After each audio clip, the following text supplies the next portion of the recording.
नमस्ते. आपलं अरविंद गणेश दामले चॅनेलमध्ये स्वागत आहे. मी अरविंद दामले आपल्यासमोर प्रस्तुत करीत आहे माझ्याच काही मराठी हिंदी कविता. हा आहे ह्या कवितांचा 432वा भाग.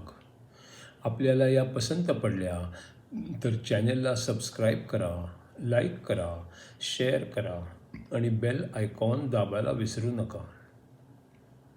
तर पहिली मराठीतली कविता आहे. एका तरुण कवयित्रीच्या कवितेवर टीकाकारांनी टीका केली. कवयित्री अजून लहान आहे. दुःखाचा अनुभव कमी आहे. दुःख सोसल्याशिवाय हृदयस्पर्शी कविता लिहिणे कसे शक्य आहे? अशी टीका वाचून ती कवयित्री आईबाबांना म्हणाली, मला दुःखाचा अनुभव घ्यायचा आहे. त्यासाठी तुम्ही दोघांनी भांडण करायचे आहे.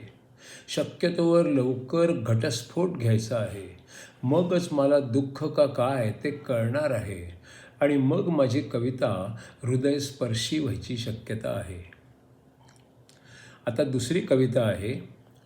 आम्ही शत्रू देशाला किती निषेध खलिते पाठवले, किती वेळा गंभीर इशारे दिले, किती वेळा मैत्रीचे पण प्रयत्न केले.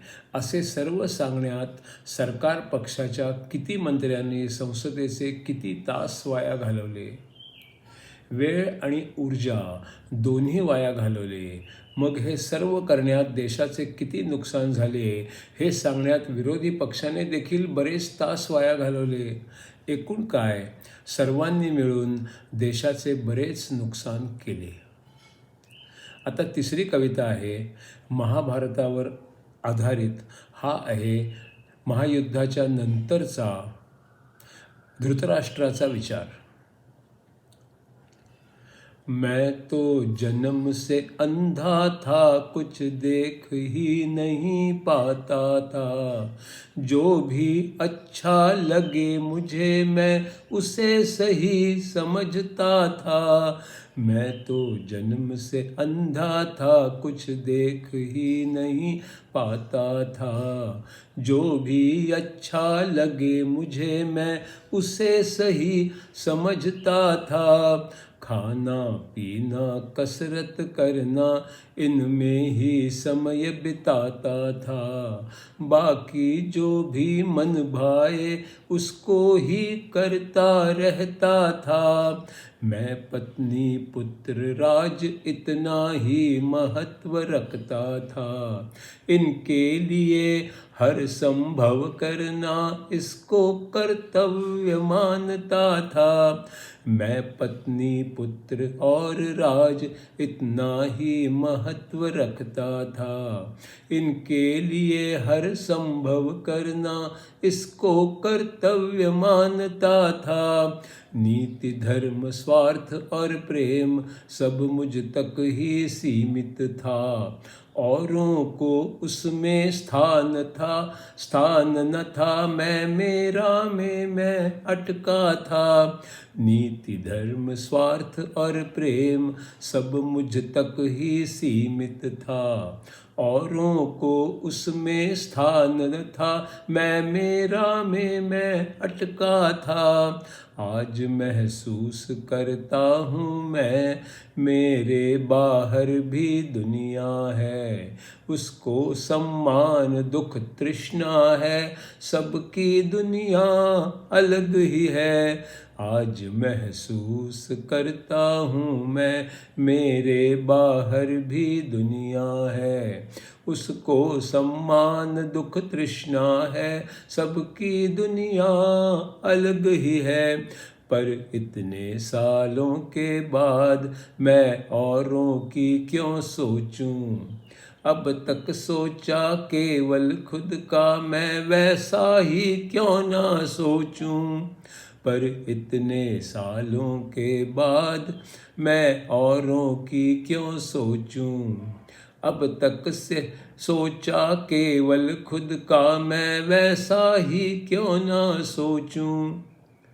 पट्टी बांध पत्नी अंधी थी, मैं भी कुछ देख न पाता था। पुत्र वृत्ति से अंधे थे, स्वार्थ द्वेष में जीते थे। पट्टी बांध पत्नी अंधी थी, मैं भी कुछ देख न पाता था। पुत्र वृत्ति से अंधे थे, स्वार्थ द्वेष में जीते थे। लेकिन अश्वत्थामा ने एक अच्छा काम किया, सारे पांडव पुत्रों को उसने खत्म किया। लेकिन अश्वत्थामा ने एक अच्छा काम किया, सारे पांडव पुत्रों को उसने खत्म किया। एकमात्र पुत्र युयुत्सु अब वही तो मेरा अपना है। अंधा हूँ मैं, वृद्ध भी हूँ, वही मेरा आधार भी है।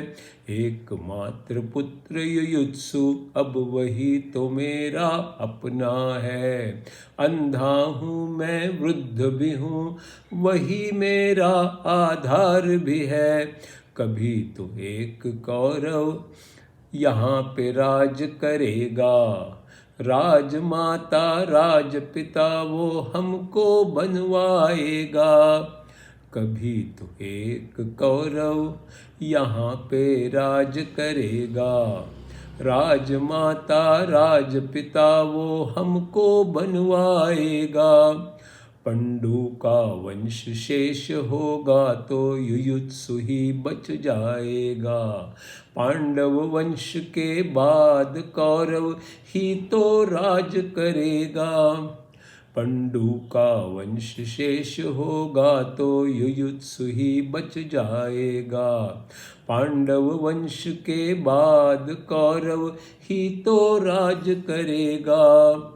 इस आशा के साथ ही मुझको जीना होगा, ये न हुआ तो फिर मुझको संन्यास लेना होगा।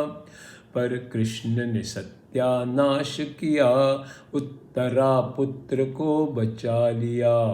युधिष्ठिर के बाद पांडव ही राज करेगा स्पष्ट हुआ।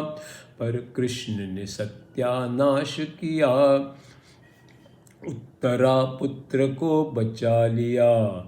युधिष्ठिर के बाद पांडव ही राज करेगा स्पष्ट हुआ। कृष्ण को कितना कोसूं मैं, जिसने हमको बर्बाद किया। अश्वत्थामा को किया कुरूप, दुख सहने चिरंजीव किया। कृष्ण को कितना कोसूं मैं, जिसने हमको बर्बाद किया। अश्वत्थामा को किया कुरूप, दुख सहने चिरंजीव किया।